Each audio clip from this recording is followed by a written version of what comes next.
Hello everyone, मेरा नाम है अमन और स्वागत है आप सभी का हमारे इस प्यारे से YouTube channel Sai star physics में, जहां मैं बनाता हूं फिजिक्स की मुश्किल प्रॉब्लम्स को आप सभी के लिए बहुत ही इजी।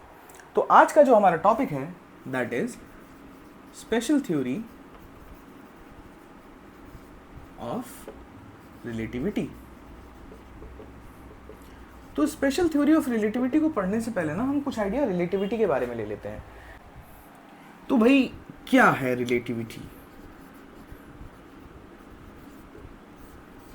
मान लीजिए, इसको इस तरीके से आप कंसीव करिए, मानिए, इमेजिन करिए, ये है आप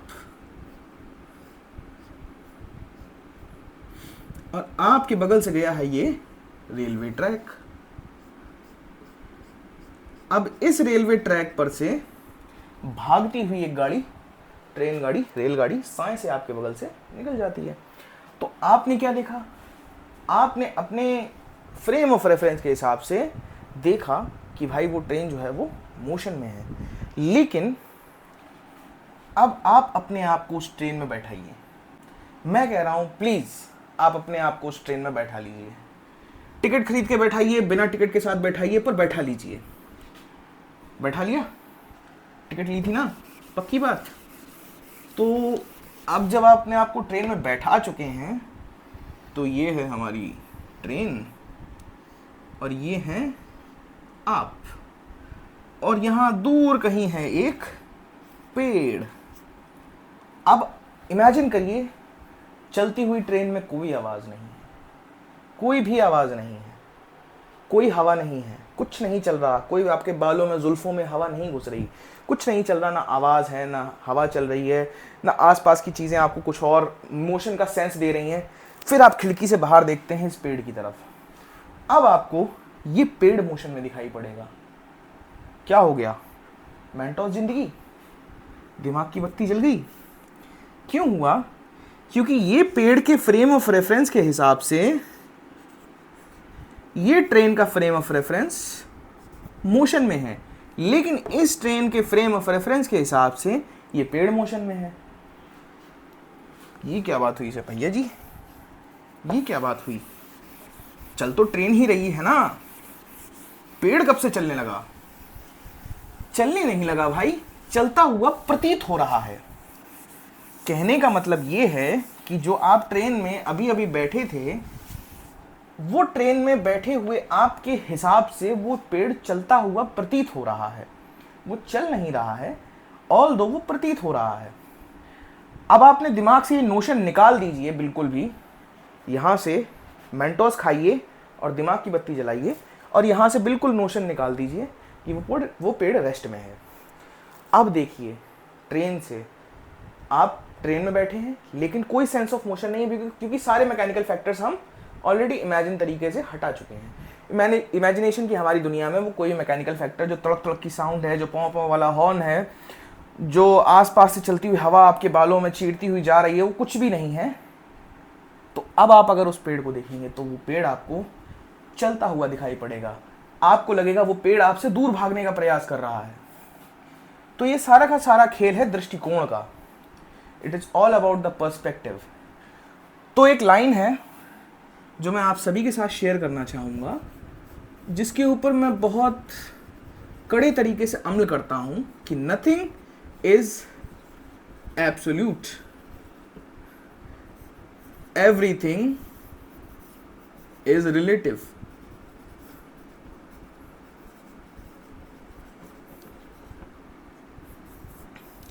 कुछ भी एब्सोल्यूट नहीं है, सब कुछ है एकदम रिलेटिव।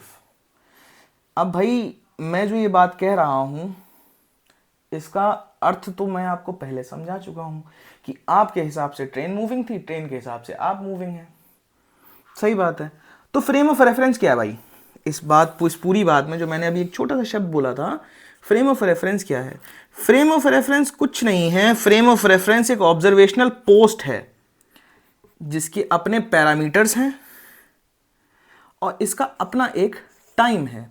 इसके पास एक अपनी खुद की घड़ी है, ठीक है, माइंड में घड़ी, पर इसके पास अपना एक टाइम चल रहा है। इस फ्रेम ऑफ रेफरेंस के हिसाब से अपना एक टाइम है।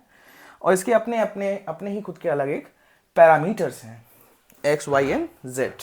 ये मेरा फ्रेम ऑफ रेफरेंस है, एक्स इस दिशा में, वाई इस दिशा में, जेड इस दिशा में, और मेरा कुछ अलग से एक समय चल रहा है। सिमिलरली मैं आपकी तरफ देख रहा हूँ, आपका एक फ्रेम ऑफ रेफरेंस है जिसमें मैं हूँ, मैं आपसे कुछ एक्स दूरी पर हूँ, कुछ जेड दूरी पर हूँ, कुछ वाई दूरी पर हूँ, कुछ समय आपका चल रहा है। तो इस तरीके से ना बहुत सारे फ्रेम ऑफ रेफरेंसेस हो सकते हैं जिनको हम कंसिडरेशन में लेते हैं, ठीक है। तो फ्रेम ऑफ रेफरेंस कुछ भी नहीं है, बस एक ऑब्जर्वेशनल पोस्ट है। या तो उसे ऑब्जर्व किया जा रहा है या वो ऑब्जर्व कर रहा है, या तो उसे ऑब्जर्व किया जा रहा है या तो वो फ्रेम ऑफ रेफरेंस किसी को ऑब्जर्व कर रहा है। तो अब ना मैं आपको एक बहुत ही इंटरेस्टिंग सी कहानी सुनाता हूं भाई। जो स्पेशल थ्योरी ऑफ रिलेटिविटी है उसकी शुरुआत कहां से हुई? तो शुरुआत होती है भाई 1800 से।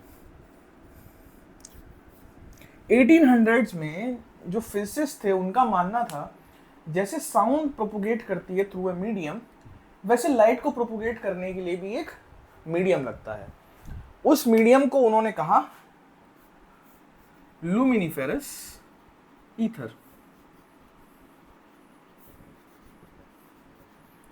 नाम बहुत भारी भरकम सा है, कोई बहुत बड़ा मतलब नहीं है। लुमिनी मतलब लाइट, ईथर मतलब मीडियम। लाइट के लिए ट्रेवल करने का जो मीडियम है उसी को कहा उन्होंने लुमिनिफेरस ईथर। अब इस लुमिनिफेरस ईथर की कुछ प्रॉपर्टीज थी। क्या प्रॉपर्टी थी? सबसे बढ़िया जो प्रॉपर्टी थी वो थी ओमनी प्रेजेंट था भाई, हर जगह था, यूनिवर्स के चप्पे चप्पे में था, अर्थ पर था, सूर्य पर था, सूर्य के आसपास था, गैलेक्सीज में था, हर तरफ ईथर फैला हुआ है। पूरा का पूरा ब्रह्मांड ईथर का समंदर है जिसके अंदर हमारी अर्थ जो है मूव कर रही है। तो अब भाई अगर मीडियम है तो कुछ उस मीडियम वाली प्रॉपर्टीज भी दिखाएगा। जैसे मान लीजिए साउंड है, जब साउंड एयर में मूव करती है तो वो डॉपलर इफेक्ट शो करती है। मान लीजिए साउंड का सोर्स जब आपकी तरफ आता है ना, तो जो वेव्स हैं वो आपस में कंप्रेस होकर उनकी फ्रीक्वेंसी बढ़ जाती है, उसकी पिच हाई हो जाती है। तो भाई अगर लाइट जो है किसी मीडियम में से चल के जा रही है तो वो ये प्रॉपर्टी भी शो करेगी।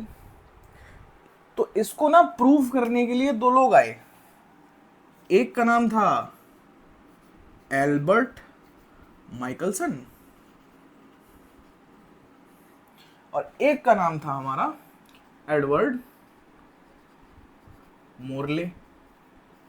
इन्होंने एक एक्सपेरिमेंट डिजाइन किया जो कि आगे चल के जाना गया माइकलसन मोरले एक्सपेरिमेंट के नाम से। क्या नाम था? Michelson Morley experiment.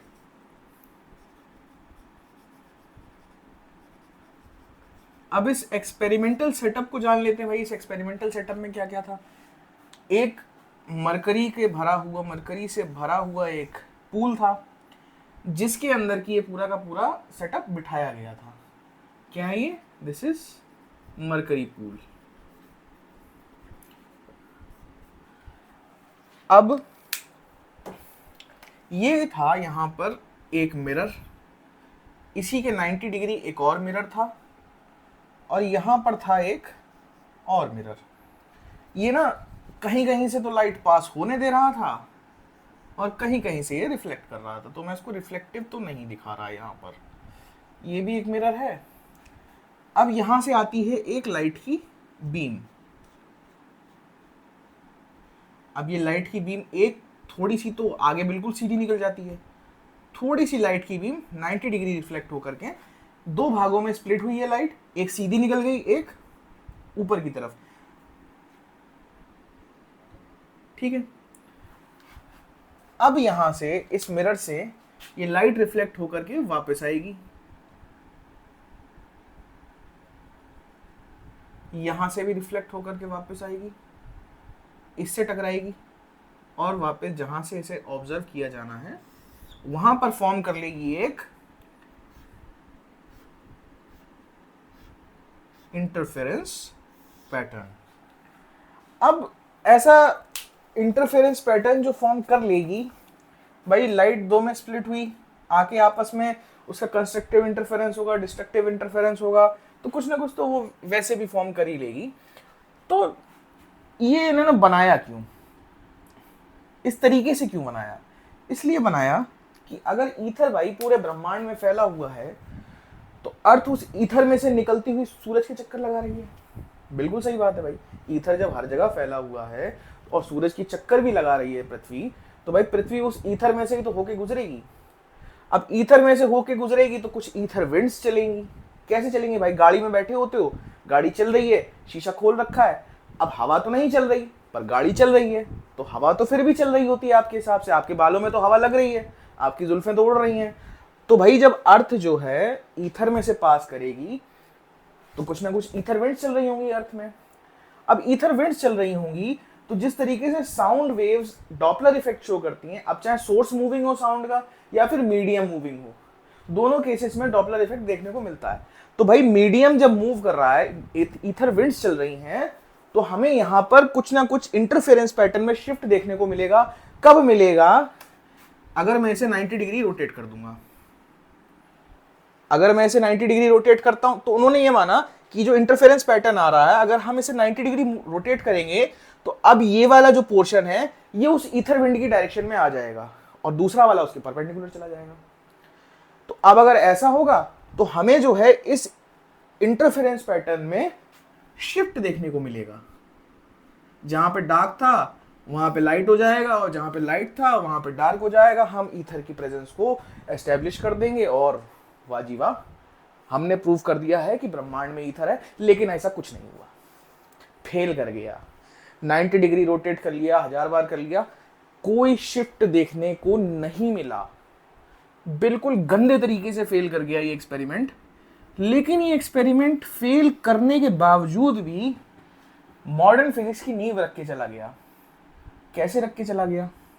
इसी के बाद 1905 में आइंस्टाइन अपना पेपर लेके आते हैं इलेक्ट्रोमैग्नेटिज्म के ऊपर, जिसने रिलेटिविटी के बारे में लोगों का पर्सपेक्टिव बनाना शुरू करा।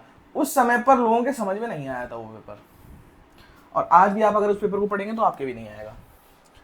बहुत ही कम लोग उस आइडिया को कंसीव कर पाए थे कि भाई ये रिलेटिविटी नाम की कोई चीज भी होती है, क्योंकि क्लासिकल मैकेनिक्स में तो भैया सब कुछ एब्सोल्यूट था, जो है वो है। जैसे मैंने अभी बताया कि पेड़ कैसे चल सकता है, वैसे ही उनको भी लग रहा था भैया कि पेड़ कैसे चल सकता है। तो फेलियर के, तो ये वाला जो एक्सपेरिमेंट था इसके फेलियर्स के कुछ रीजंस दिए गए। सबसे पहला रीजन जो दिया गया दैट वाज ईथर ड्रैग। क्या है ईथर ड्रैग? अर्थ जो है ईथर में से निकल रही है तो वो ईथर को अपने साथ ड्रैग कर रही है, कोई ईथर विंड ही नहीं चल रही है अर्थ पे। एक रीजन तो भाई इन्होंने ये दिया। ओ सॉरी, ईथर की स्पेलिंग गलत लिख दी मैंने, I am very very sorry. Ether की स्पेलिंग ये नहीं होती है, ईथर की स्पेलिंग होती है AETHER। अब आते हैं कहानी में हमारे लॉरेंट्ज ताऊ। ताऊ तो मैं नहीं लिखूंगा बोर्ड पे यार, पढ़ा रहा हूँ भाई, ताऊ थोड़ा ना लिख दूंगा बोर्ड पे। तो इसके बाद आते हैं लॉरेंट्ज, और लॉरेंट्ज कहते हैं कि भाई अर्थ मूव कर रही है और जिस डायरेक्शन में ये सेटअप रखा है और जिस डायरेक्शन में अर्थ की मूवमेंट में ये रखा हुआ है, उसमें क्या हो रहा होगा कि उस वाले पार्ट में लेंथ की कॉन्ट्रैक्शन हो रही होगी bye some factor.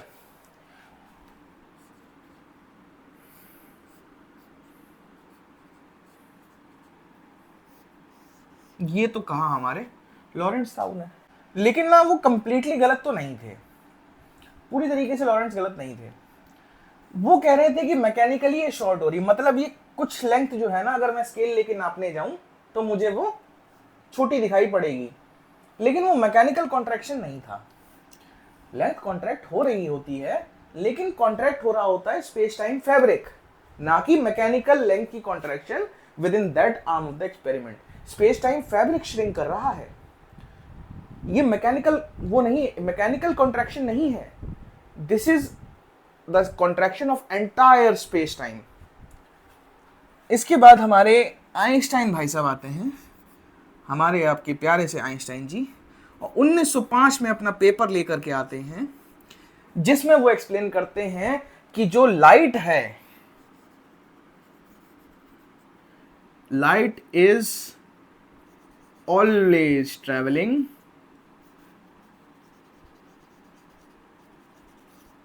At a constant speed. ये एक पाथ ब्रेकिंग स्टेटमेंट था। कैसे था? उससे पहले ये माना जाता था कि लाइट की जो स्पीड है that depends upon the medium, पर आइंस्टाइन आए कहते ना ना ना ना ना ना, ये सब 3 5 कुछ नहीं हो रही है, कोई इधर भीतर नहीं है। लाइट की स्पीड कांस्टेंट है रिगार्डलेस ऑफ द मीडियम, चाहे वैक्यूम में हो चाहे वो अर्थ पे जा रही हो, इट इज ऑलवेज कांस्टेंट। क्या कांस्टेंट है भाई स्पीड की? लाइट सबको पता है क्या होती है, 3 × 10⁸ मीटर पर सेकेंड। सबको पता है भाई, किसी को कुछ पता हो ना हो, ये जरूर पता रहता है कि स्पीड ऑफ लाइट क्या है। अब जब हमने इतनी कहानी जो है इसे पढ़ लिया है, तो आ जाते हैं हम अपने ओरिजिनल टॉपिक जो कि था स्पेशल थ्योरी ऑफ रिलेटिविटी। तो स्पेशल थ्योरी ऑफ रिलेटिविटी में स्पेशल क्या है? रिलेटिविटी तो हमने देख ली भैया, ट्रेन चल रही थी, हम खड़े थे तो ट्रेन चल रही थी, अब हम ट्रेन में बैठ गए तो पेड़ चल रहा है। रिलेटिविटी तो हम देख चुके। स्पेशल थ्योरी ऑफ रिलेटिविटी में ऐसा स्पेशल क्या है?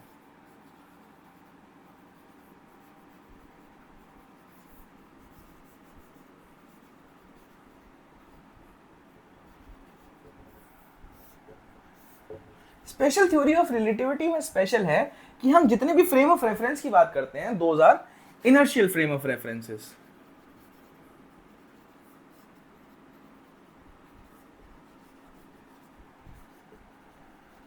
इनर्शियल फ्रेम ऑफ रेफरेंस का मतलब क्या है भाई? मतलब कि ये जो फ्रेम ऑफ रेफरेंस है जिसकी हम बात करेंगे स्पेशल थ्योरी ऑफ रिलेटिविटी में, ये ना एक्सेलरेट हो रहा है ना डिसेलरेट हो रहा है, ये एक यूनिफॉर्म वेलोसिटी से चलता जा रहा है। या तो रेस्ट में है तो बिल्कुल परफेक्टली रेस्ट में है, और चल रहा है तो बिल्कुल चल ही रहा है, ना एक्सेलरेट हो रहा है ना डिसेलरेट हो, कोई एक्सटर्नल फोर्स उसके ऊपर नहीं लग रही है। मतलब लॉ ऑफ इनर्शिया को होल्ड कर रहा है। ठीक है, now let us talk about postulates of special theory of relativity.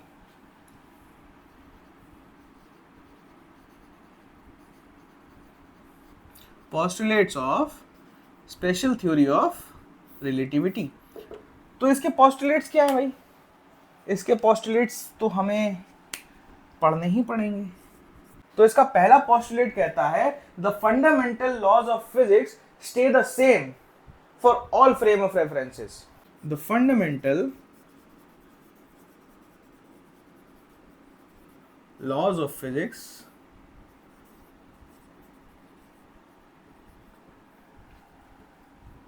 hold true for all frame of references।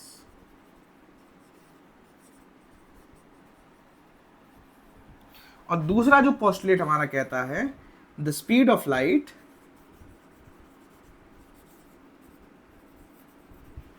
Is constant in all frames of references.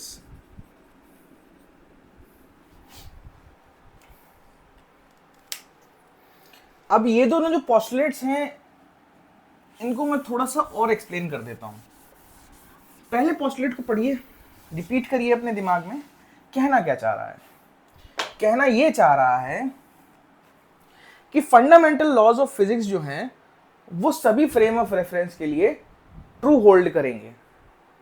अब इसको थोड़ा सा मैं एक्सप्लेन कर देता हूं कैसे।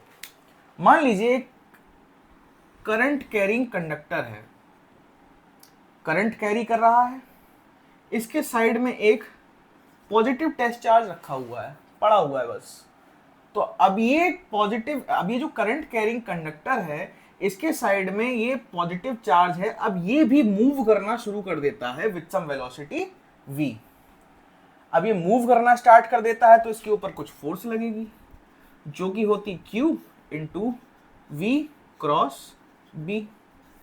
सबको पता है भाई ये फोर्स लगती है इसके ऊपर। अब इसको ना अलग लिखते हैं हम। अब ये जो पॉजिटिव टेस्ट चार्ज है डिसाइड करता है कि भाई मैं भी चलूंगा, आगे बढ़ूंगा, इस कंडक्टर के साथ बढ़ना शुरू करूंगा। तो भैया इसके ऊपर लगती है कुछ फोर्स लगती है जो कि इस एक्सप्रेशन से बताई जा सकती है। अब देखिए, अब मान लीजिए आप इस टेस्ट चार्ज के साइड में भागना शुरू कर देते हैं, जिस वेलोसिटी से v से ये भाग रहा है। अब अगर टेस्ट चार्ज भागेगा तो क्या होगा, भागेगा तो भाई क्या होगा कि ये कुछ इस तरीके से इस कंडक्टर की तरफ जाना शुरू कर देगा। मैग्नेटिक फील्ड का फोर्स मैग्नेटिक फील्ड है, ये बना रहा है, इसकी तरफ भागना, इसकी तरफ जाना शुरू कर देगा टेस्ट चार्ज। अब आप क्या करते हैं, आप यहां पर आते हैं और कहते हैं कि चार्ज भाई साहब मैं भी आपके साथ भागूंगा। आप भी v वेलोसिटी से इसके साथ भागना शुरू कर देते हैं। तो अब आपके फ्रेम ऑफ रेफरेंस के हिसाब से ये चार्ज का जो मोशन है इन द वर्टिकल डायरेक्शन, ये तो जीरो हो गया। आप भी भाग रहे हैं, ये भी भाग रहा है, दोनों सेम पे बैठे हुए हैं।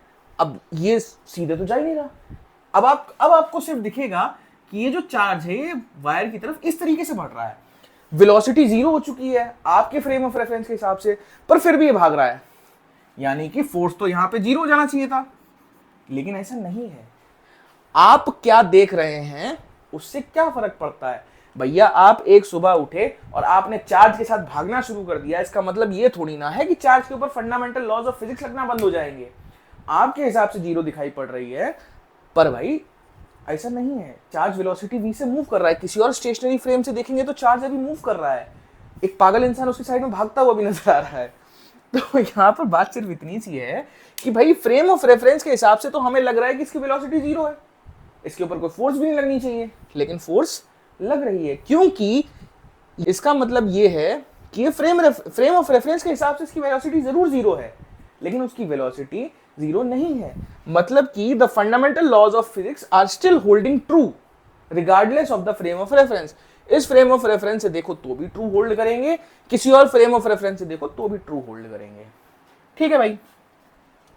अब दूसरे वाले का मतलब क्या है, दूसरा वाला क्या कहना चाहता है, दूसरा वाला हमसे ये कह रहा है, दूसरे वाले के लिए ना मैं थोड़ा सा इसको पूरा ही खाली कर लेता हूं।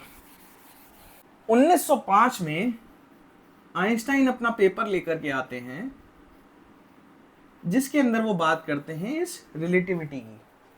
कैसे बात करते हैं, आइंस्टाइन ने एक्सप्लेन किया कि ये जो कंडक्टर है, मान लो एक कंडक्टर है भाई, बस का कंडक्टर नहीं, एक ऐसा मटेरियल जो कि इलेक्ट्रिसिटी को कंडक्ट कर सकता है।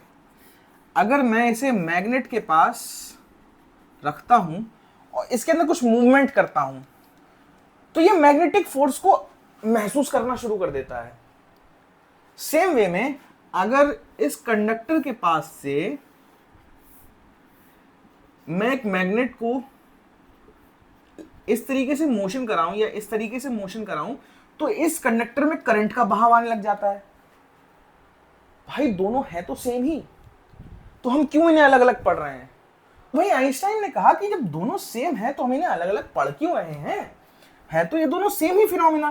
तो उन्होंने कहा कि ये एब्सोल्यूटनेस पढ़ने से कोई फायदा नहीं है, भूल जाओ ये एब्सोल्यूटनेस, रिलेटिविटी को पढ़ो। भैया अगर हम रोक दें इसके प्रोपोगेशन, मतलब कि अगर ये स्टैंड स्टिल हो जाए ये पूरा का पूरा सिस्टम, मतलब प्रोपोगेशन ऑफ इलेक्ट्रिक फील्ड और प्रोपोगेशन ऑफ मैग्नेटिक फील्ड अगर रुक जाए तो ये तो वहीं कोलैप्स कर जाएगा। सही बात है। अगर इलेक्ट्रिक फील्ड हम बंद कर दें तो जो मैग्नेटिक फील्ड है वो भी बंद हो जाएगी, और अगर मैं मैग्नेटिक फील्ड बंद कर दूं तो इलेक्ट्रिक फील्ड बंद हो जाएगी। सही बात है। तो भाई अब ये क्या बात हुई कि अगर speed of light 3 × 10⁸ metre per second है और मैं एक साइकिल लेकर के भागता हुआ इसके साइड में चलाने लग जाऊं at the speed of 0.99 c, मतलब c से थोड़ा सा कम, अगर मैं इस बीम ऑफ लाइट के साइड में 0.99 c से साइकिल चलाता हुआ जा रहा हूं, तो ये बीम क्या मुझे स्टेबल दिखाई देगी? नहीं दिखाई देगी। क्यों नहीं दिखाई देगी? क्योंकि ईएम रेडिएशन, जो ये लाइट का ईएम वेव है, इलेक्ट्रोमैग्नेटिक वेव है। अब अगर इलेक्ट्रिक फील्ड रुक गया तो मैग्नेटिक फील्ड रुक जाएगा, तो भैया ये स्टैंड स्टिल तो रह ही नहीं सकते, हम इसे स्टेबल तो देख ही नहीं सकते। तो इस फ्रेम ऑफ रेफरेंस के हिसाब से यहां पर जो ये लाइट ऑफ बीम है, इसकी स्पीड हमें जो ऑब्जर्व होगी that will be again 3 × 10⁸ metre per second. No matter कि वो फ्रेम ऑफ रेफरेंस 0.99 c से चल रहा है, इसका मतलब ये थोड़ी ना है कि जो हमारी स्पीड ऑफ लाइट है वो 0.1 c हो जाएगी भाई, 0.01 c हो जाएगी। कैसे हो सकता, हो ही नहीं सकता। स्पीड ऑफ लाइट इस फ्रेम ऑफ रेफरेंस के हिसाब से भी 3 × 10⁸ मीटर पर सेकंड से निकल जाएगी।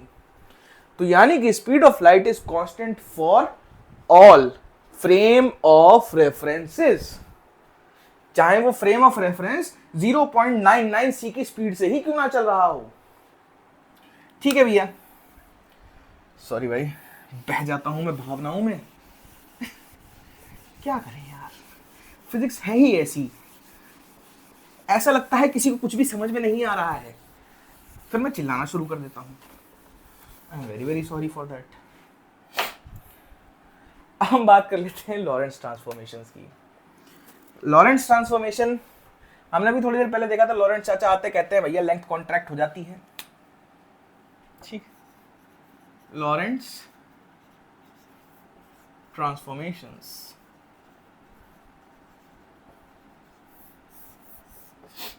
मान लीजिए दो फ्रेम ऑफ रेफरेंस है,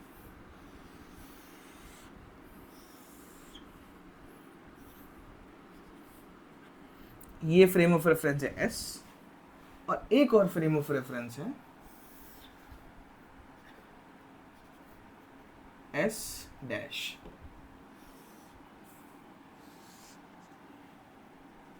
इसके जो पैरामीटर्स हैं those are X, Y, Z, और इसके जो parameters that is X dash, Y dash and Z dash.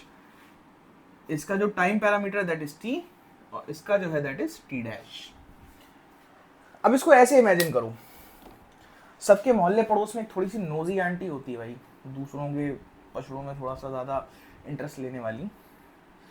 तो यहाँ ये जो है ना, ये नोजी आंटी हैं, दूसरों के मामलों में अपनी नाक घुसाने वाली आंटी हैं, और वो आप हैं। रात के समय आपको अपने दोस्त के साथ घूमने जाना है।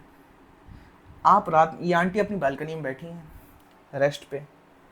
आप क्या करते हैं, अपनी स्कूटी निकालते हैं रात में और स्नीक आउट करने की कोशिश करते हैं। हाँ, वी वेलोसिटी से उस आंटी के सामने से निकल जाते हो।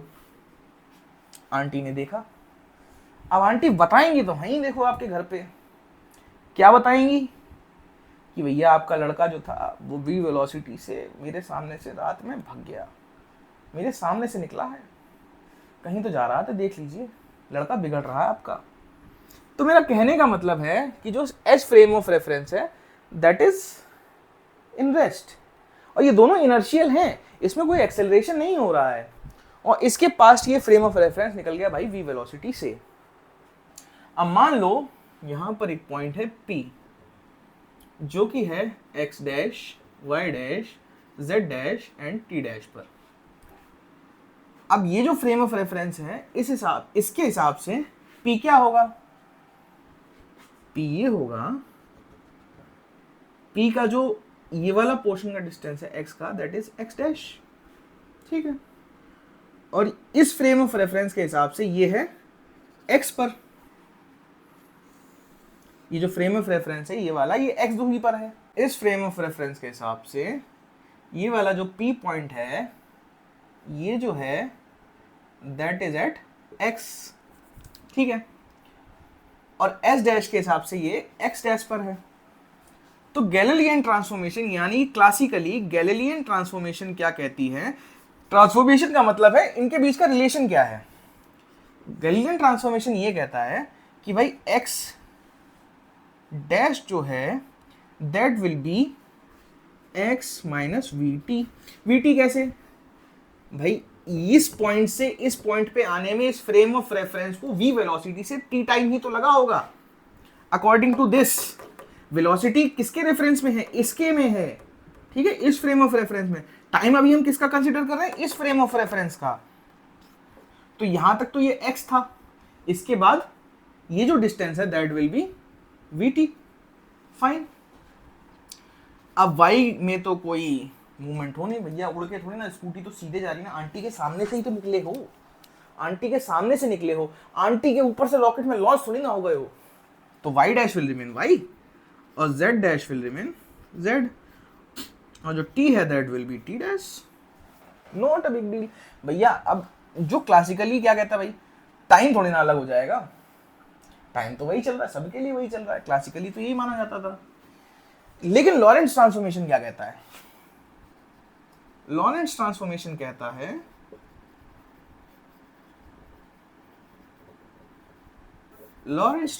कहता है हमारा कि जो x डैश है ये Lorentz contraction factor into x minus V T है। कुछ ना कुछ कॉन्ट्रैक्शन हुआ है, कुछ कमी आई है। y डैश y है, z डैश z है। t डैश जो है Lorentz contraction factor gamma into t minus V X by C square ये है। टाइम जो है वो ये है, टाइम का कुछ ना कुछ लोचा हुआ है। यहां पर क्या लोचा हुआ वो हम आगे देखेंगे, क्या लोचा हुआ है टाइम डायलेशन और लेंथ कॉन्ट्रैक्शन में। लोचे हम आगे देखेंगे क्या लोचे हो रहे हैं, पर फिलहाल के लिए इसका मतलब, इस पूरी 3-5 का मतलब क्या है? इस पूरी 3-5 का मतलब है आंटी जी आपकी मम्मी को आपके बारे में इंफॉर्मेशन दे रही हैं अपने हिसाब से कि एक्स डैश यानी कि आपका जो लड़का है, क्लासिकली आंटी ये बताएंगी, आंटी कहेंगी कि भाई इस रफ्तार इतनी दूरी पर थे जब मैंने देखा, इतनी दूरी पर एक्स डैश मतलब कि आप आंटी के हिसाब से कहां थे। आंटी बता रही हैं आपकी माता जी को कि लड़का आपका बहुत बिगड़ गया भाई, इतनी दूरी पर मैंने देखा है उसको। लेकिन आंटी जी जो है फिजिक्स में ग्रेजुएट भी है। अब फिजिक्स में ग्रेजुएट है तो वो कैसे भूल जाएं कि मेरे फ्रेम ऑफ रेफरेंस के हिसाब से कुछ ना कुछ तो भाई कॉन्ट्रैक्शन फैक्टर आ रहा होगा लड़के की स्पीड में, लड़के के पोजीशन में। तो क्यों ना मैं बता दूं कि मेरा ये जो आपका लड़का है एक्स डैश पर मैंने देखा जो कि इतना इतना था, टी डैश पर देखा मतलब उसके हिसाब से टी डैश जो तुम्हारे लड़के का टी डैश है वो ये है। अब यहां पे गामा क्या है? गामा कुछ नहीं है, गामा है 1/1 minus we square by C square. Gamma है ये, this is gamma. Lorentz contraction factor, इसको कहते हैं लॉरेंट्ज कॉन्ट्रैक्शन फैक्टर। नोट कर लो, वेरी इंपॉर्टेंट। नोट करना है, नोट कर लीजिए। आंटी वाली कहानी कॉपी में नहीं लिखना, किसी ने पढ़ा तो बहुत हंसेगा और फिर कहेगा कहां से पढ़ के आए हो। फिर आप मेरी वीडियो दिखाएंगे उसको, फिर वो आपके फ़ोन से मुझे अनसब्सक्राइब कर देगा, जो मुझे बिल्कुल अच्छा नहीं लगेगा। प्लीज़ नहीं करिएगा ऐसा, और सब्सक्राइब नहीं करा है तो करिए, प्लीज़ कर लीजिए भाई, अच्छा लगता है देखकर। अब जब हमने बात कर ही ली है तो इनके इन्वर्स की भी बात कर लेते हैं। Inverse of these transformations. Inverse का क्या मतलब है भाई? अब जब आंटी जी आपकी माता जी को आपकी पोजीशन बता चुकी हैं तब आप भी तो बताएंगे कि आंटी जी क्या कर रही थी। आंटी जी जो है अपनी बेटी से बैठ के चुगली कर रही, तो आप आंटी जी की भी तो पोजीशन बताएंगे। तो एक आपके फ्रेम ऑफ रेफरेंस के हिसाब से आंटी जी क्या कर रही थी उसको बताना ही that is inverse transformations. Galilean Lorentz x equals to X dash plus V T. पहले माइनस था अब प्लस हो गया। क्यों भाई प्लस क्यों हो गया? एक्स डैश था, ठीक है, ये वी टी डिस्टेंस है ना, ये वी टी है और यहां से यहां तक ये एक्स है, इसीलिए प्लस हो गया। y तो अभी भी y डैश, z अभी भी z डैश, t है वो भी क्लासिकली। तो टाइम का तो क्या ही, टाइम तो डायलेट होता नहीं है। पर लॉरेंट्ज के हिसाब से क्या होगा? x equals to Lorentz contraction factor x dash plus V T, y is equals to y dash, z equals to z dash, और जो टाइम है that is equals to Lorentz contraction factor into T dash plus V X बटे सी square. ठीक है, ये आपका inverse relation हो गया। अब हम आ जाते हैं टाइम डायलेशन और लेंथ कॉन्ट्रैक्शन पर। देखो भैया, आप जो नॉर्मल स्पीड से अपनी स्कूटी भगाते हैं, गाड़ी चलाते हैं, ट्रेन में जाते हैं, प्लेन में ट्रैवल करते हैं, स्पेसशिप में जाते हैं, उन छोटी मोटी स्पीड्स पे आपको इसका इफेक्ट देखने को नहीं मिलता है। लेकिन जब आप बात करते हैं स्पीड्स जो कि फैक्टर हैं मतलब स्पीड ऑफ लाइट के पास तो कोई जा ही नहीं सकता, बट फैक्टर है समवॉट 0.99 सी, 0.98 सी, 0.96 सी, मतलब स्पीड ऑफ लाइट के बहुत ही करीब आप पहुंचते हैं जब, तो ये कुछ फिनोमिना आपको देखना शुरू हो जाते हैं, शुरू हो तो जाते हैं, लेकिन इसकी मैथमेटिक्स पहले जान लेते हैं, फिर मैं बताऊंगा किस तरीके से ये इफेक्ट में आते हैं। बहुत ही इंटरेस्टिंग है भाई, बहुत इंटरेस्टिंग है।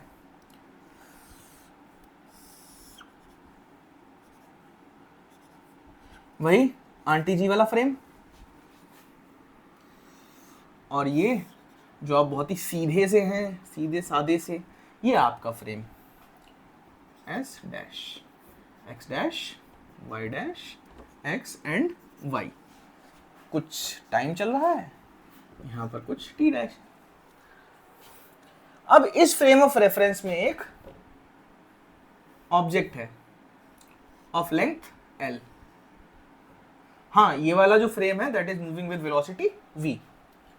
यहां इसमें कोई एक ऑब्जेक्ट है जिसकी लेंथ है l।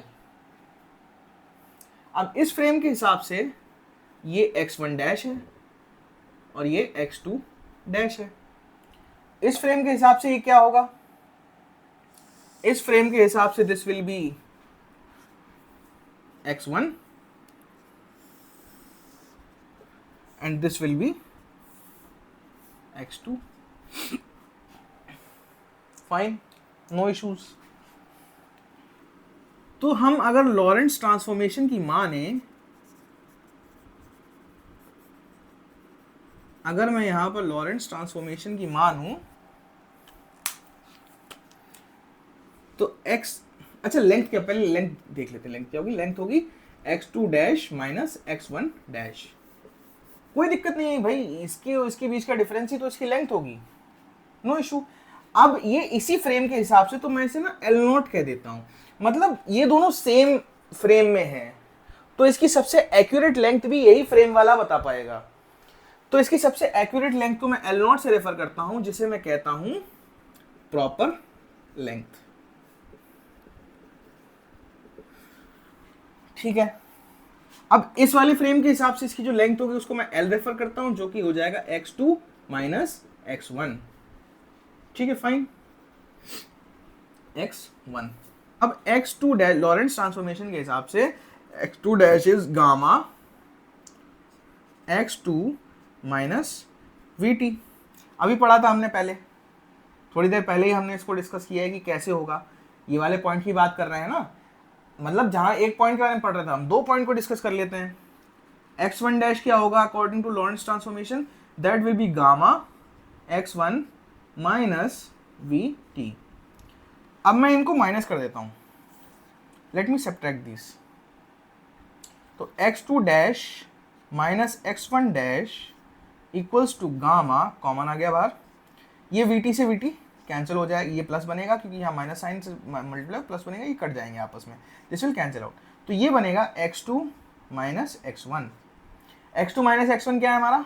l गामा, ये क्या है हमारा? l naught. तो जो हमारी अब length with respect to this frame निकल के आती है, that is l equals to l naught बटे गामा। l नॉट बटे गामा। गामा क्या था हमारे पास? Gamma was under root, sorry, gamma क्या था हमारे पास? Gamma was 1 by under root 1 minus we square C square. अब मैं इसको गामा को यहां मल्टीप्लाई कर देता हूं, 1 minus we square C square, C square. तो ये अब हमारी कॉन्ट्रैक्टेड लेंथ निकलकर आ गई है। अब देखो इसका क्या सिग्निफिकेंस है, क्या सिग्निफिकेंस हमें देखने को मिल रहा है। ये जो फॉर्मूला हमारा अभी भी निकल के आया है लेंथ कॉन्ट्रैक्शन का, यही है हमारी कॉन्ट्रैक्टेड लेंथ। मतलब कि अगर मैं किसी फ्रेम ऑफ रेफरेंस से, किसी मूविंग फ्रेम ऑफ रेफरेंस में किसी ऑब्जेक्ट को ऑब्जर्व करता हूं, तो मेरे लिए वो लेंथ छोटी हो जाती है। कैसे हो जाती है भाई? जो हमारा v square minus c square का जो टर्म है, इसमें सी तो बहुत बड़ा है, वी उसके रिस्पेक्ट में छोटा है, तो ये जो वैल्यू होगी ये होगी 1 से छोटी, ठीक है। ये जो वैल्यू है ये 1 से छोटी हो जाएगी, ये फिर 1 से छोटी वैल्यू अगर 1 से माइनस होगी तो वो अगेन 1 से छोटा आ जाएगा। तो ये जो पूरा फैक्टर है that is 1 minus we square by C square, ये पूरा का पूरा 1 से छोटा आएगा, नो इशू। जब ये 1 से छोटा आएगा और ये L0 से मल्टीप्लाई होगा तो ये L0 को भी छोटा बना देगा। समझ रहे हैं ना मेरी बात? अगर मान लो 0.5 को 1 से छोटा अगर मैं कुछ लेता हूं इंटू 1 से छोटा क्या नहीं, अगर मैं 5 को 1 से छोटा क्या 0.5 से अगर मल्टीप्लाई कर देता हूं तो ये 2.5 बन जाता है ना। मतलब जो नई चीज आती है 1 से छोटी अगर मैं कुछ भी उससे मल्टीप्लाई कर रहा हूं तो उसको कम कर देती है, ठीक है। तो हमारी प्रॉपर लेंथ को इस वाले फैक्टर ने जो कि 1 से कम था उसने छोटा कर दिया, यानी कि L जो है दैट इज कॉन्ट्रैक्टेड लेंथ। अगर मैं किसी स्टेशनरी फ्रेम से किसी मूविंग फ्रेम के अंदर रखे किसी ऑब्जेक्ट को ऑब्जर्व करता हूं जिसकी लेंथ जो है वो L0 है, L0 से मैं उसे रेफर कर रहा हूं, तो मुझे हमेशा वो जो ऑब्जेक्ट है वो छोटा दिखाई पड़ेगा। L is always smaller than L0. L is always smaller than L0 इस वाले फ्रेम सेटअप के लिए, ठीक है। अब बात कर लेते हैं टाइम डायलेशन की। टाइम डायलेशन यानी समय का खिंचाव, समय का खिंच जाना। सब कुछ सेम रखते हैं, इसको हटाता हूं, फ्रेम ऑफ रेफरेंस तो हमें चाहिए ही चाहिए, इनको भी हटा देता हूं, इन सबको हटा देता हूं। अब मान लो ये frame of reference v velocity से आगे बढ़ रहा है, यहां पे एक पटाखा है जो कि बूम करके फटता है एट t1 डैश, फिर एक और पटाखा फटता है थोड़ी देर बाद एट, एक और पटाखा फटता है एट t2 डैश।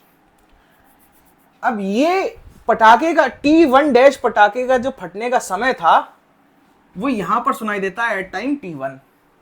ये फ्रेम मूविंग है, माइंड इट, ये फ्रेम मूविंग है। T1 का जो T1 डैश जब ये पटाखा फटा T1 डैश में S डैश फ्रेम के रिस्पेक्ट में, तो वो इस वाले फ्रेम में सुनाई पड़ा या दिखाई पड़ा T1 टाइम पे। सिमिलरली दूसरा पटाखा जब फटा T2 डैश टाइम पर S डैश फ्रेम में, तो ये हमें यहां पर T2 टाइम पर दिखाई पड़ा, सुनाई पड़ा, जो भी पड़ा। अब अगर मैं फ्रेम S की बात करूं, मतलब स्टेशनरी फ्रेम जो हमारा इस वाले सिनेरियो में जो हमारा स्टेशनरी फ्रेम है, अगर मैं इसकी बात करूं तो T1 जो है हमारा इनवर्स लॉरेंस ट्रांसफॉर्मेशन के हिसाब से हो जाएगा Lawrence contraction factor T1 dash plus Vx1, मतलब कि x1 पोजीशन पे फटा, x1 डैश पोजीशन पे फटा, ये x1 डैश पोजीशन पे ये फटा, फिर और आगे ये बढ़ गया, ये फटा x2 डैश पोजीशन पर। ये फट सेम ही रहे हैं, मतलब एक ही फ्रेम में। मान लो मैं ट्रेन में हूं, मेरे हाथ में एक सुतली बम है और मैं उसको अपने पास रख के फोड़ रहा हूं, ट्रेन आगे बढ़ रही है, फिर मैंने अगला थोड़ी देर बाद मैंने अगला पटाखा फोड़ दिया उसी जगह पे, तो ये x1 डैश और x2 डैश है तो सेम ही मेरे फ्रेम ऑफ रेफरेंस के हिसाब से, मेरे से तो उतनी ही दूरी पर है, मैं ट्रेन में हूं, उतनी ही दूरी पर तो फट रहे हैं ये मुझसे। लेकिन इसके हिसाब से ट्रेन मूविंग है तो इसको तो वो दूर जाता हुआ दिखाई पड़ेगा ना, वो गॉट इट। थोड़ा सा कंसीव करने का ट्राई करो, ठीक है। तो यहां पर x1 dash equals to x2 dash है भाई, इस फ्रेम ऑफ रेफरेंस के हिसाब से ये सेम है, दिस इज सेम। तो ये Vx1 डैश हो गया upon c square. Similarly T2 क्या हो जाएगा, gamma Lorentz contraction factor T2 dash plus Vx2 x dash C square ना। मैंने सब, अब मैं इनके बीच का डिफरेंस निकालता हूं। बीच का डिफरेंस का मतलब क्या है कि भाई इस फ्रेम के हिसाब से दोनों पटाखों के फटने का जो अंतराल था that was delta t dash, that is, इसका मतलब है कि इस फ्रेम ऑफ रेफरेंस के हिसाब से एक पटाखा फटा T2 डैश टाइम पर, एक पटाखा फटा T1 डैश टाइम पर। तो ये जो T1 डैश, ये डेल्टा T1 डैश है, ये बता रहा है कि दोनों पटाखों के बीच में फटने का with respect to S dash frame क्या मतलब कितने समय के अंतराल पर ये फटे हैं। तो ये हो जाएगा हमारा T2 dash minus T1 dash. Similarly अगर मैं S फ्रेम की बात कर लूं तो उसके अंदर जो हमारा डेल्टा टी होगा वो भी सेम वही चीज, time eight which first explosion happened and time eight which second explosion happened. तो डेल्टा टी हमारे पास क्या हो जाएगा, T2 माइनस T1। अब मुझे यहां पर कुछ दिखाई पड़ रहा है भाई कि मुझे यहां पर डिफरेंस लेना है इनका, तो मैं कर लेता हूं डिफरेंस। T2 माइनस T1 ये हो जाएगा हमारा गामा। अब मैंने ऊपर से पहले से इस चीज को कंसीव कर लिया है कि x1 और x2 बराबर है, तो ये दोनों टर्म जो है आपस में कैंसिल हो जाएंगी, तो गामा बचेगा हमारा T2 माइनस T1 और दोनों पे होगा डैश, यानी कि ये हो गया हमारा delta t, this is our delta t equals to gamma delta t dash.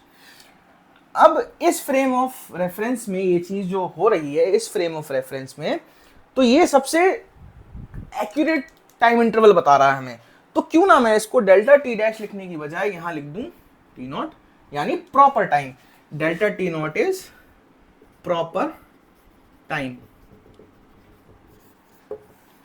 और यहां पर भी मैं इसको रिप्लेस कर देता हूं डेल्टा टी नॉट से। देखिए यहां पे गामा क्या था हमारे पास, 1/1 minus we square by C square. तो अब यहां पर डेल्टा टी क्या हो जाएगा, डेल्टा टी नॉट इंटू क्या अपॉन, हाँ into 1/1 minus we square by C square. अब देखो हम पहले एस्टेब्लिश कर चुके हैं कि ये वाली जो टर्म है दैट इज हमारी लेस देन 1। अब ये अगर टर्म लेस देन 1 है तो भाई अगर मैं 5 को 0.2 से डिवाइड कर दूं, ये 1 से कम है, तो ये बढ़ेगा कि कम होगा, ऑब्वियस सी बात है बढ़ेगा भाई। ये बन जाएगा 50, पॉइंट हट जाएगा तो ये कट के बन गया 25। तो अगर मैं 5 को 0.2 से डिवाइड कर रहा हूं तो भाई 25 बन जा रहा है, ठीक है। तो यानी कि जो प्रॉपर टाइम में 1 से छोटे एक नंबर का डिवीजन हो रहा है, यानी कि डेल्टा टी जो हमारा निकल के आएगा वो डेल्टा टी नॉट से ज्यादा होगा, यानी कि delta T will be greater than delta t not. यानी कि इस फ्रेम में जो हमें टाइम इंटरवल महसूस होगा, जो इस फ्रेम में जो हमें स्टेशनरी फ्रेम में जो हम टाइम इंटरवल देखेंगे that will be greater than T not, यानी प्रॉपर टाइम से ज्यादा हमें देखने को मिलेगा, यानी हेंस टाइम डायलेट हो गया, टाइम बढ़ गया। टाइम देख रहे हैं आप, mathematics is just working out fine. अब ये तो ऐसे तो मैथमेटिक्स तो मैं पूरे दिन समझाता रहूंगा आपको, कुछ एक छोटा सा प्रैक्टिकल चीज देख लेते हैं भाई। तो क्वेश्चन, तो हमारा क्वेश्चन क्या कह रहा है भाई, हमारा क्वेश्चन कह रहा है the life of a mu meson particle in a lab frame is 2.2 into 10 to the power -6 second. मतलब लैब फ्रेम का मतलब है स्टेशनरी फ्रेम। अगर ये म्यू मीजॉन मेरे सामने ऐसे पड़ा हुआ है, मैं ऐसे हाथ में पकड़ता हूं और बिल्कुल स्टेबल रहता हूं, तो 2.2 into 10 to the power -6 second में ये खत्म हो जाएगा। It is formed in the ionosphere, ये आयनोस्फीयर में बनते हैं जो कि 10 किलोमीटर ऊपर है सरफेस ऑफ द अर्थ से। अगर जो इसकी स्पीड है of this mu meson is 0.998 times C light speed of light, will it be detectable at the surface of earth. मतलब ये है कि अगर इसकी जो स्पीड है that is 0.998 times of speed of light, तो क्या हम इसे अर्थ पर डिटेक्ट कर पाएंगे।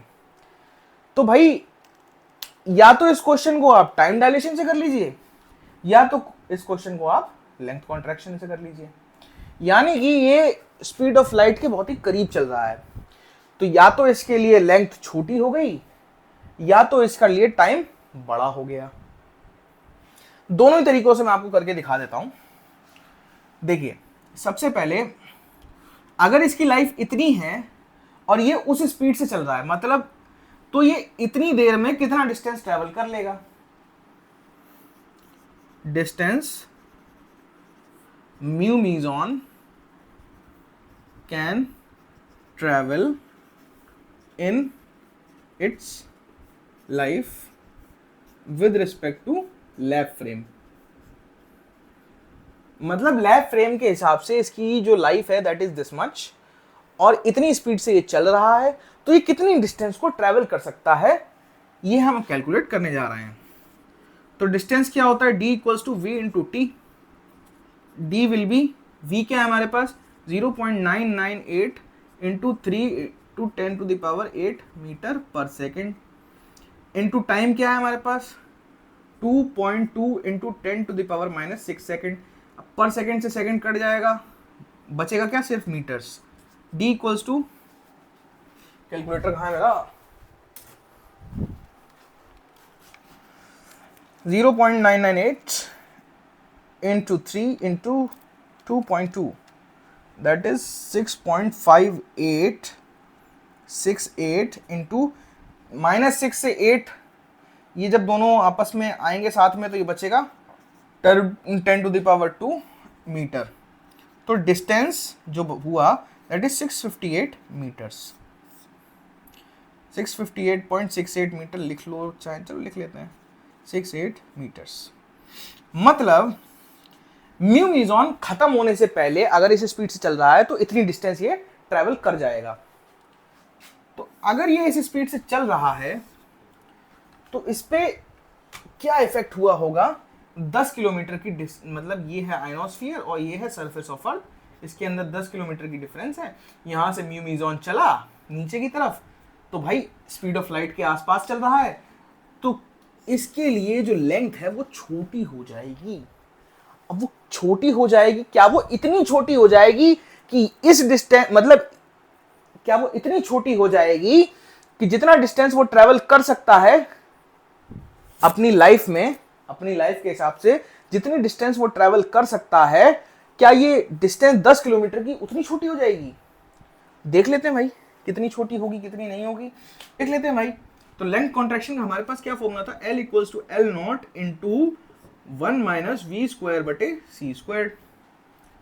L नॉट क्या है यहां पर हमारी प्रॉपर लेंथ है दैट इज 10 किलोमीटर, मतलब ये क्या है, L क्या है, contracted length, new length. 10 kilometre को हम मीटर में क्या लिख सकते हैं भाई, 10 into 10 to the power 3 metres, not an issue. 1 minus we square क्या है 0.998 सी का होल स्क्वायर बटे सी स्क्वायर, सी स्क्वायर से सी स्क्वायर कैंसिल हो जाएगा। L equals to 10 into 10 to the power 3 metre, root में 1 माइनस 0.998 का स्क्वायर। इसको मैं कैलकुलेट कर लेता हूं, 10 इंटू 10 टू द पावर 3 ये आया 0.0632। ये रूट सॉल्व करने के बाद मेरे पास ये आया है, ठीक है। अब भाई ये 3 जीरो ये 1 जीरो, तो ये 4 जीरो आ गए, यानी कि जो न्यू कॉन्ट्रैक्टेड लेंथ है दैट इज 632 मीटर। वाओ, अगर मैं भागना शुरू करूं और इस स्पीड से भागूं तो मेरे लिए 10 किलोमीटर की लेंथ बस इतनी सी हो जाएगी। वाओ, तो जो डिस्टेंस वो ट्रेवल कर सकता था दैट वाज 658.68 मीटर्स, पर जो नई लेंथ इसकी स्पीड से निकल के, जो कॉन्ट्रैक्टेड लेंथ निकल कर आई है दैट इज जस्ट 632 मीटर्स। यानी कि since distance it can travel is greater than the new contracted length, hence mu muson जो है that will be detectable on the surface of earth. fine thing। अब ना इसको हम कर लेते हैं भाई टाइम डायलेशन के तरीके से। एक बार मैं इसको आपको टाइम डायलेशन से और करके दिखाता हूं, लेंथ कॉन्ट्रैक्शन से तो मैंने आपको इसे करके दिखा दिया, अब मैं एक बार इसे टाइम डायलेशन से भी करके दिखा देता हूं। What is the formula of time dilation, delta t equals to gamma delta t not, ठीक है। अब यहां पर जो हमारा प्रॉपर टाइम है, यानी रेस्ट फ्रेम से मतलब जो हमारा प्रॉपर टाइम है लैब फ्रेम से ऑब्जर्व करा हुआ, जो हमारे पास प्रॉपर टाइम है लैब फ्रेम से ऑब्जर्व किया हुआ that is 2.2 into 10 to the power -6 seconds. अब हमें न्यू टाइम निकालना है, यानी डायलेटेड टाइम निकालना है। तो डेल्टा टी यानी ये हमारा डायलेटेड टाइम है, इक्वल्स टू गामा क्या है हमारे पास 1/1 minus we square by C square into 2.2 into 10⁻⁻6 seconds. ठीक है, यहाँ पे वैल्यूज पुट करते हैं। 1 माइनस 0.998 सी का whole square by C square, C square से सी स्क्वायर कट जाएगा, इंटू 2.2 इंटू 10⁻⁻6 सेकेंड।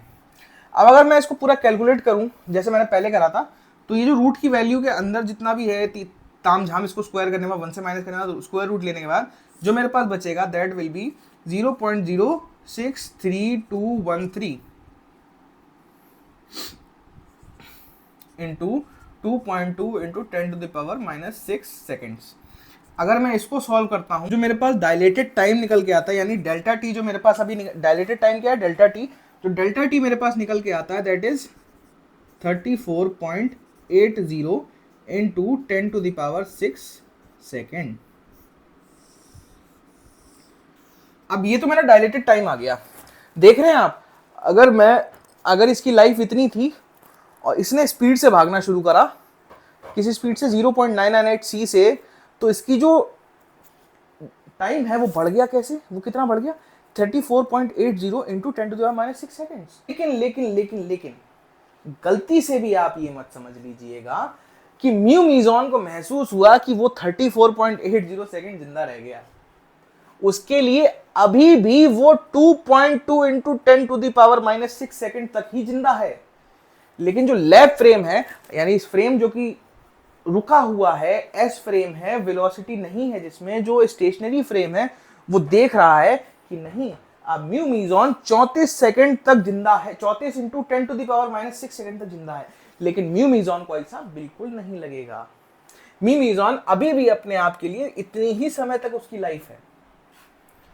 अब देख लेते हैं भाई, अगर इतने टाइम तक रेस्ट फ्रेम के हिसाब से वो जिंदा है तो कितने डिस्टेंस ट्रैवल कर पाएगा इस समय तक।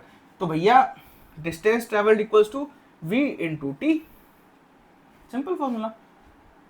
डिस्टेंस विल बी v क्या है 0.998 into 3 into 10⁸ metre per second. अब नया टाइम क्या निकल के आया हमारे पास, इंटू 34.80 इंटू 10⁻6 सेकेंड्स। अब पर सेकेंड से सेकेंड कट जाएगा, बचेगा क्या, सिर्फ मीटर।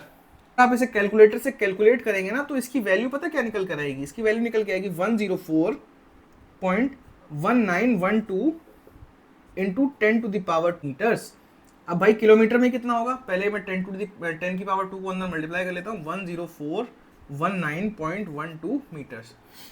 अब मैं अगर इसे किलोमीटर में कन्वर्ट करना चाहता हूँ तो क्या होगा भाई, ये 1000 से डिवाइड होगा तो distance will be 10.419 kilometres.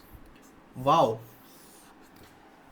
Ionosphere से अर्थ की सरफेस है 10 किलोमीटर, लेकिन अपनी डायलेटेड टाइम ऑफ लाइफ की वजह से ये इतना ट्रैवल कर सकता है। यानी कि जो हमारा डिस्टेंस टू बी ट्रेवल्ड था, टू बी ट्रेवल्ड, वो छोटा हो गया by distance that it can travel. Wow, कैसे हो रहा है ऐसा, सिर्फ और सिर्फ दूर से देखने वाले को लग रहा है। इसके लिए ऐसा कुछ नहीं हो रहा, ये अभी भी अपने लिए उतने ही समय तक जिंदा है, इसके लिए अभी भी ये उतना ही है सब कुछ।